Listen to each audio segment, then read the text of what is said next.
we all go into this work thinking we're ethical. And it's a deep conversation to really have with oneself and one's colleagues, and to have a process of working through that. So in our team in Roots to Thrive, this is actually something we visit regularly. In between every 3-month cohort, we have a team day that deeply dives into different themes on what it is to be, really first a great human and nourish yourself. Ethics comes from being in a good place, in a place where you can stand strong on your foundation, and you know who you are, and you know that you are always willing to learn and lean into that learning. And so we follow a lot of what Janice Phelps has spoke about in your program, the elements of and values of skilled and ethical therapists. We all those themes flow through us in different ways, and we return to them. One of the things we're working on the most deeply is nonviolent communication, because we believe that everybody is really doing the best they can in the moment, and we want to help people accelerate that skill set to be able to lean into giving feedback and receiving feedback. So that is a big element of teams and being in accountability groups, is knowing how you can lean into hearing feedback and how you can really lean into giving nonviolent feedback, so that you are contributing to people's growth as humans. The same love and compassion you bring to wanting to work with your participants, that you're giving that to yourself and to your team. So humility and humbleness showing up there first and foremost. Always committing to lifelong self-reflection and growth, in being part of organizations or accountability groups, so that you're always taking all your skills to the next level. What else? I think one of the things that grounds this for you, or for us as well, is that no one goes into this work wanting to transgress or to be that therapist that is splashed through the media. None of those people started out having a transgression. Nobody does. And every single person in this course, in any course, has the potential of transgressing if the stars disalign, I guess. That you're in something personal in your life, something professional in your life. It's not hard to get thrown off. And so you have to have really strong North Stars. And one of the strongest way to have a North Star is, one, know those elements that Janice talked about very deeply, and revisit them on a regular basis. And then be in a group that follows those very clearly and on a structured pattern. This is not ad hoc. This is something you need to schedule into your life, just like you eat every day. You need to have a North Star every day on this. And at the Psychedelic Association of Canada, we have ethicists and therapists from across Canada, above ground and underground, working together to put these checklists together that you can grab off the website: how to find an ethical therapist, how to be an ethical therapist. And these are documents that are they're growing organisms. And so they're always being updated by feedback from the community, from people like you, that will say, hey, the wording's not right here. This should be included. Right? Mm-hmm. So ethics is ongoing, and it's really our personal foundations, and being challenged and leaning into that, and never assuming one is right, always assuming that there's more to learn from others. And we will be challenged. And if you are being challenged and leaning into that, then you're growing. So it's lifelong. It's something we can never stop on, because times change and knowledge changes.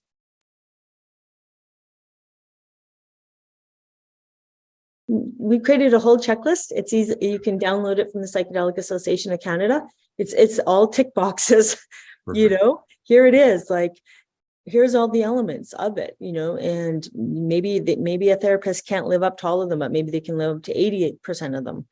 That's what we wanted to do at first. And then down the road, I think what's going to be much more as these medicines come online and we have these standardizations, is you'll be able to say, this therapist has done their training at, Atma and Vancouver Island University and CIIS, and you'll get a sense of what that lineage of training means. And maybe hopefully we'll have lineages, my mentors are so and so and so and so and so and so, and I am part of an accountability group. So in the meantime, it's buyer beware. In the meantime, it's go to clinics that are, have a good reputation and where you can really feel comfortable. We, in our program, we have a whole patient navigator that answers a million questions for every participant before they even begin the process of coming in, so that they can feel comfortable to make their own, decision to be in there. And the same when you go abroad, back in the early days, like 20, 30 years ago, there was really fantastic threads, like old DOS threads kind of style of all the ayahuasca stuff in Peru, where it would be detailed accounts, like what happened, was it good, what was every part of it. Now the internet is just flooded with that, so it's harder to navigate. So it really is a buyer beware, and you should do your homework. You should also, your physical well-being and your mental well-being is paramount. So do not just say yes to anything. Do not just go to the cheapest one or the easiest one. You have to do your homework, because we've had lots of people come into our program that have gone and now have PTSD from their ayahuasca experience. And now they're in our program to just deal with that trauma, never mind the reason they originally were going down. And they do really well because our program is really good and knows how to do it, right?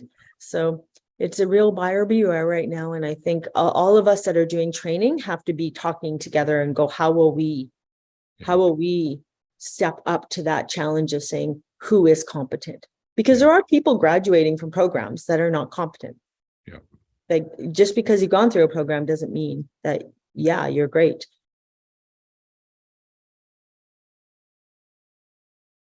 And I'm hoping that we'll be able to create something, maybe, and likely it'll be through the Psychedelic Association of Canada, where therapists can register and then put their credentials.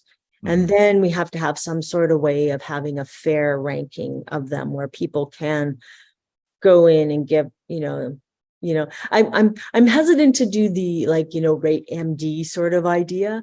And the issue with that is it's so dependent on the personality of the person doing the rating. If they love the person, then it's great. And if the person pisses them off just for one thing, it's not accurate, right? So these rating systems so depend on the integrity of the person going in and giving.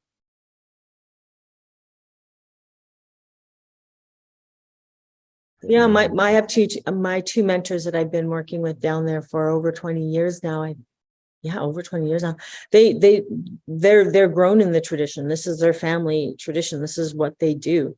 And they're like, there are two lines of ayahuasca down here. There is this, what we do, and then there is this over here that is not. And it's purposeful. Yeah. And if you're naive and going down there, really do talk to people that have gone ahead. Take the time and go, was it safe? Did you feel safe? Are you truly better? Was there integration? Like most do not do integration. I think that is a solid questioning. How long will you walk with me after to integrate this? You know what? This is the other thing I think is so important, and it kind of takes us sideways a little bit, but I think it's a really important point, is in Roots to Thrive, we solicit anonymous feedback all the time. We have an anonymous link there for our participants and our team members all the time, saying what didn't work and how could we have done it. So solution oriented. Tell us what you would have preferred, giving agency to the person who is saying, I don't like this, or I suggest this. And especially if you're in solo practice, give that feedback and say, you know what, here's the link, you can give it any time. when you feel safe. We find most of our participants actually sign their names because we have created such safety in their way of giving feedback. But you have to have these feedback things. So that is also part of the process of being an ethical therapist, is having ways for people, especially in the power dynamics. Your participants are always in a lower power dynamic than you. So you have to find a way to try to level that, even though it's not possible to completely level it, but try your best.